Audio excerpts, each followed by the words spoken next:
ফুলগাজী দরবারপুরে দক্ষিণ বড়িয়ায় শহীদ জিয়া স্মৃতি minibar football টুর্নামেন্টের ফাইনাল খেলা অনুষ্ঠিত। চ্যাম্পিয়ন দরবারপুর একাদশ। শুক্রবার বিকালে অনুষ্ঠিত এই রোমাঞ্চকর ম্যাচে অংশ নেয় দরবারপুর একাদশ ও বড়িয়া একাদশ। খেলাটি দেখতে মাঠে উৎসুক দর্শকের উপস্থিতি ছিল উপচে পড়া ভিড়। ফাইনাল খেলাটি শুরু থেকেই ছিল উত্তেজনাপূর্ণ। উভয় দলই সমান তালে আক্রমণ ও পাল্টা আক্রমণে খেলার আধিপত্য বিস্তার করার চেষ্টা চালায়। তবে নির্ধারিত সময়ে কোনো দলই গোলের দেখা না পাওয়ায় ম্যাচটি শেষ হয় গোলশূন্য ড্রতে।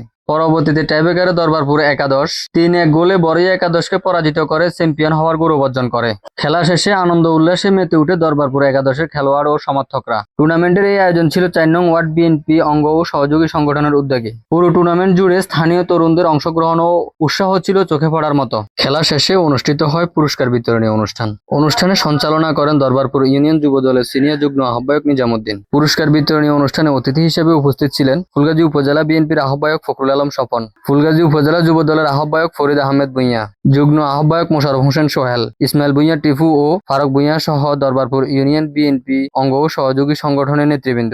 অতিথিরা চ্যাম্পিয়ন ও রানার্স আপ দলের হাতে ট্রফি ও পুরস্কার তুলে দেন এবং খেলোয়াড়দেরকে ভবিষ্যতে আরো ভালো করার আহ্বান জানান। ফাইনাল খেলা ও পুরস্কার বিতরণের মাধ্যমে সমাপ্তি ঘটে এই বছরের শহীদ জিয়া স্মৃতি মিনিবার ফুটবল টুর্নামেন্টের। খেলার মধ্য দিয়ে যেমন ফুটবল প্রেমীদের মিলন মেলা ঘটেছে, তেমনি এই আয়োজন তরুণ প্রজন্মকে ক্রীড়ামুখী করার বার্তা দিচ্ছে।